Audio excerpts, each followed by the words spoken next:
तो पंजाब में ज्यादा से ज्यादा मंदिर बने, ज्यादा से ज्यादा गुरुद्वारे बने, यहां ज्यादा से ज्यादा चर्च बनने की जगह नहीं है।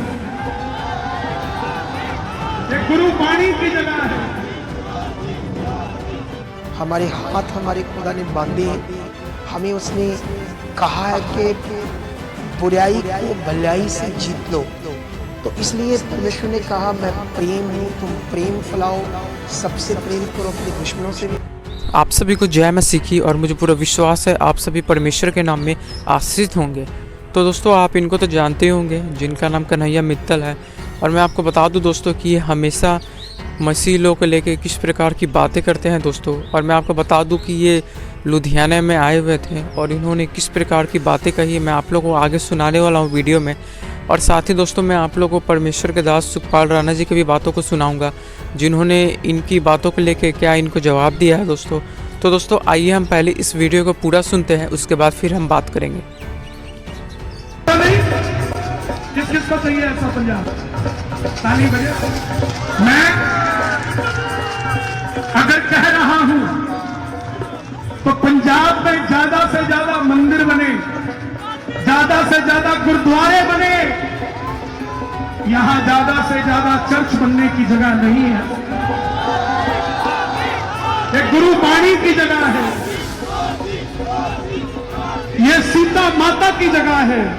और अगर फिर भी कन्वर्ट हो रहा है तो कहीं ना कहीं गड़बड़ है। इसीलिए जब इंसान को परमेश्वर ने बनाया तो परमेश्वर ने कहा मैं मनुष्य को, इंसान को, परमेश्वर ने धर्म जाति पाति की बात नहीं की। जैसे परमेश्वर ने पूरी दुनिया में एनिमल्स को, बर्ड्स को, लाइव स्टॉक्स है ना, अलग अलग पशु पक्षियों को जब परमेश्वर ने रचा तो उन जानवरों के बनाने की बात हो रही है ना। उन जानवरों की कौन सी प्रजाति के जानवर होंगे।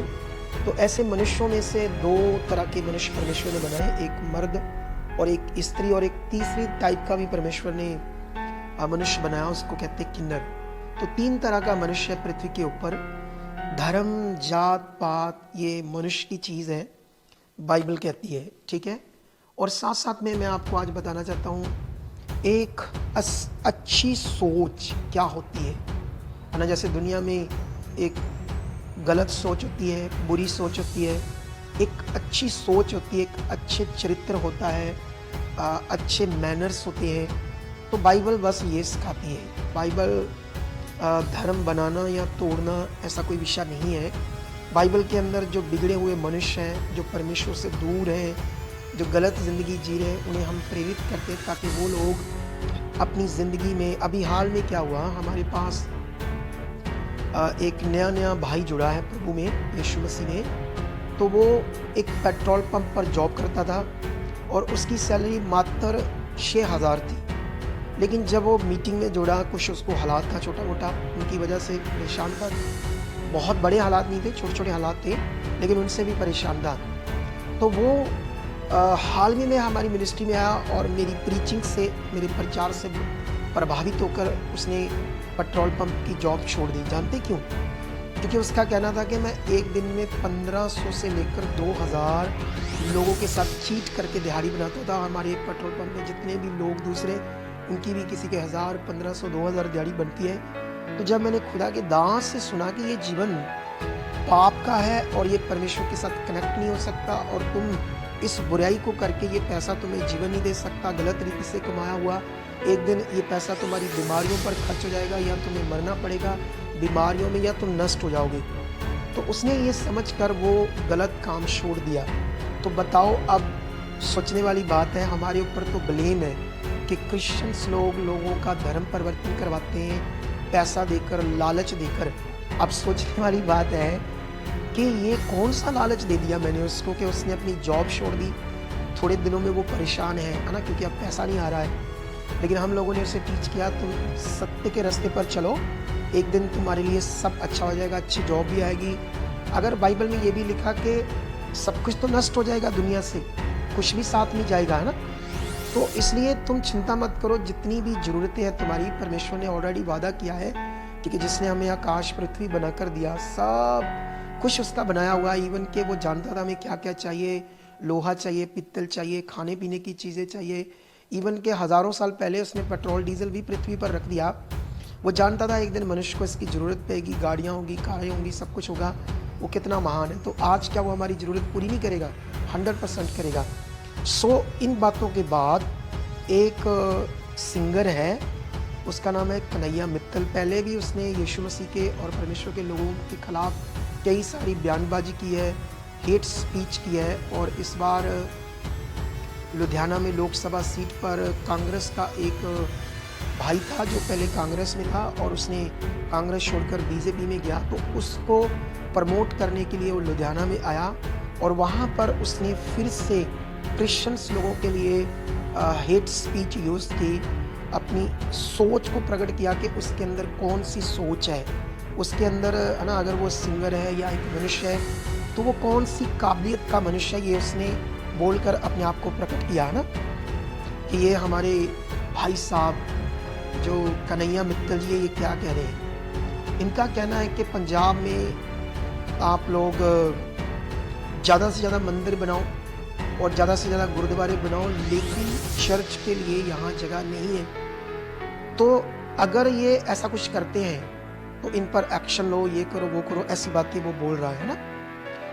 तो यहाँ से कन्हैया मित्तल किस काबिलियत का मनुष्य, कैसी इसकी सोच है इसके अंदर, ये ग्रेट या नॉन ग्रेट इंसान है, इसके शब्दों से, इसकी सोच से पता चलता है। जबकि मैंने तुम्हें अभी बताया आप लोगों को, क्रिश्चियनिटी ना तो आज तक किसी के साथ ज़बरदस्ती करती है। अरे पूरी दुनिया में 750 करोड़ लोग हैं और उनमें से आधे लगभग क्रिश्चियंस हैं। अगर परमेश्वर का वचन हमें इजाज़त दे कि जो तुम्हारे दुश्मन है उनका सामना कर, तो चिथड़े उड़ा देते क्रिश्चियंस लोग। हमारे हाथ हमारे खुदा ने बांधे हैं। हमें उसने कहा है कि बुराई को भलाई से जीत लो। तो इसलिए परमेश्वर ने कहा मैं प्रेम हूँ, तुम प्रेम फैलाओ, सबसे प्रेम करो, अपने दुश्मनों से भी प्रेम करो। तो सवाल ये है कि परमेश्वर जिसने दुनिया रची उसने ऐसा क्यों कहा?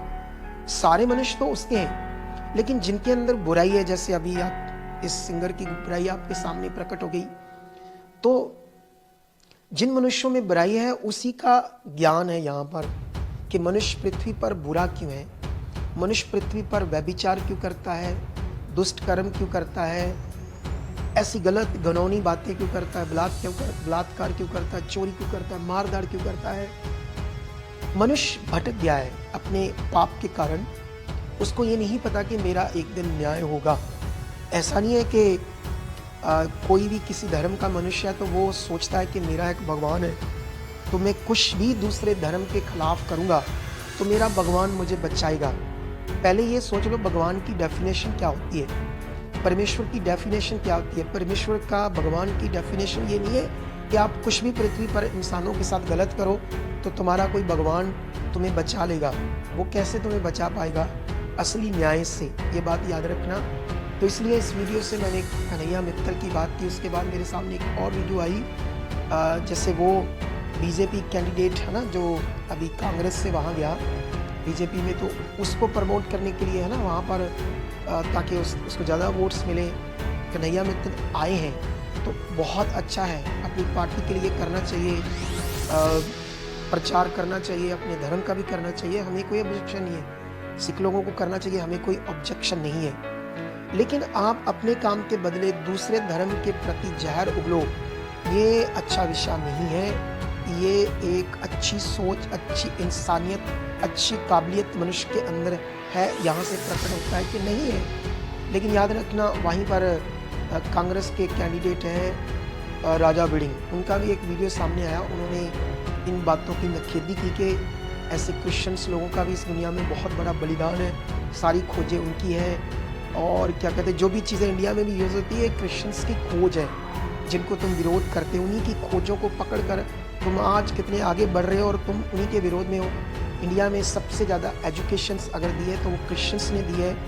और एक भी इंडिया में मैटर नहीं है कि क्रिश्चियंस ने कोई किसी का जबरन विरोध किया हो या ऐसा कुछ मारधाड़ किया। सिर्फ उन्होंने अपनी जो अच्छी इंसानियत होती है, जो यीशु मसीह ने कहा वो बनो, अच्छे मनुष्य बनो, परमेश्वर की संतान बनो, उसी को प्रकट किया। लोगों की मार सही, गालियां सही, ताने सहे, झूठे केसों में आज कितने पास्टर अंदर हैं, इन सबको सहते हुए भी वो इस देश के लिए प्रार्थना कर रहे हैं। लेकिन उन्होंने नखेदी की राजा वड़िंग ने, और उन्होंने कहा हमारी पार्टी एक सेकुलर पार्टी है और हम क्रिश्चियंस को, क्या हम सब धर्मों को प्रेम करते हैं, तो उनकी सोच मुझे अच्छी लगी। तो अभी इन बातों के बाद है ना, जैसे क्रिश्चियंस को क्या करना चाहिए, और भी अपनी प्रार्थनाओं में स्ट्रांग हो जाओ इस देश के लिए, अपनी कम्युनिटी के लिए, अपने लोगों के लिए और दूसरे लोगों के लिए भी, ताकि परमेश्वर उन सब का भला करे। और हमें यूनिटी में आने की ज़रूरत है इंडिया में। आई होप, मैं विश्वास करता हूँ आने वाले दिनों में ये यूनिटी परमेश्वर प्रकट कर चुका है परमेश्वर के लोगों के लिए। तो दोस्तों, जैसा कि आप लोगों ने कन्हैया मित्तल की बातों को सुना, जिसका कहना है कि पंजाब में मंदिर बनना चाहिए, गुरुद्वारे बनना चाहिए, यहाँ पे चर्च की कोई जगह नहीं है। और मैं आपको बता दूं दोस्तों कि ये जो शख्स है, इससे भी पहले मसीह लोगों को लेके इस प्रकार की गलत बयानबाजी दे चुका है। और मैं आपको बता दूं कि ये जो शख्स है दोस्तों, पंजाब के लुधियाना में आया हुआ था। वहाँ पे एक कांग्रेस के नेता है जो कि बीजेपी में शामिल होते हैं, और उसी को प्रमोट करने के लिए वो यहाँ पे आता है और इस प्रकार की बयानबाजी करता है, जैसा कि आप लोगों ने इसकी बातों को सुना। और दोस्तों, आप लोगों ने सुखपाल राणा जी की भी बातों को सुना, जिन्होंने ऐसे लोगों को किस प्रकार से जवाब दिया है। और उनका कहना है दोस्तों कि ये जो देश है हर एक धर्म के लोगों का है, और हमें सोच समझकर स्टेटमेंट देना चाहिए। और आपको पता ही दोस्तों कि ऐसे लोग हैं जो कि भूल जाते हैं कि ये देश हर एक धर्म के लोगों का है। और आप लोगों ने सुना सुखपाल राणा जी की बातों को दोस्तों, कि जिनका कहना है कि आज पूरी दुनिया में कितने सारे क्रिश्चियन लोग हैं और क्रिश्चियन लोगों का किस प्रकार से योगदान है। और आपको पता ही दोस्तों कि पूरी दुनिया में, हमारे देश में क्रिश्चियन लोग का योगदान है, चाहे आप एजुकेशन में ले लो या मेडिकल में ले लो, हर एक चीज़ में योगदान क्रिश्चियन लोग का है। पर मैं आपको बता दूं कि ऐसे लोग हैं इस चीज़ को भूल जाते हैं, और वो लोग विरोध करके आगे बढ़ने की कोशिश करते हैं और अपने धर्म को ऊंचा दिखाने की कोशिश करते हैं। जैसा कि आप लोगों ने सुखपाल राणा जी की बातों को सुना, और सुखपाल राणा जी ने ये भी बोला दोस्तों कि परमेश्वर है वो हमारा न्याय करने वाला परमेश्वर है। और ऐसे लोग हैं जो कि भूल जाते हैं कि हम इस प्रकार की गलत बयानबाजी देंगे और हमारे जो ईश्वर है वो हमें इससे बचाएंगे। और दोस्तों, मैं आपको बता दूं कि जो न्याय करने वाला परमेश्वर है केवल यीशु मसीह है दोस्तों, और सबको उसी के सामने खड़ा होना है, और एक ना एक दिन वो सबका न्याय करेगा दोस्तों। पर मैं आपको बता दूं दोस्तों कि ऐसे लोग हैं जो कि भूल जाते हैं और वो सिर्फ विरोध करने का काम करते हैं। तो दोस्तों, सुखपाल राणा जी की बातों से आप कितना सहमत हैं, आपका क्या कहना है, अपने सुझाव कमेंट में ज़रूर देना। इस वीडियो को आप ज़्यादा से ज़्यादा शेयर करना, लाइक करना, और इस प्रकार की वीडियो को देखने के लिए हमारे चैनल को सब्सक्राइब कर देना। तो दोस्तों, हम ऐसे ही वीडियो के साथ फिर से हाजिर होंगे, तब तक के लिए आप सभी को जय मसीह की।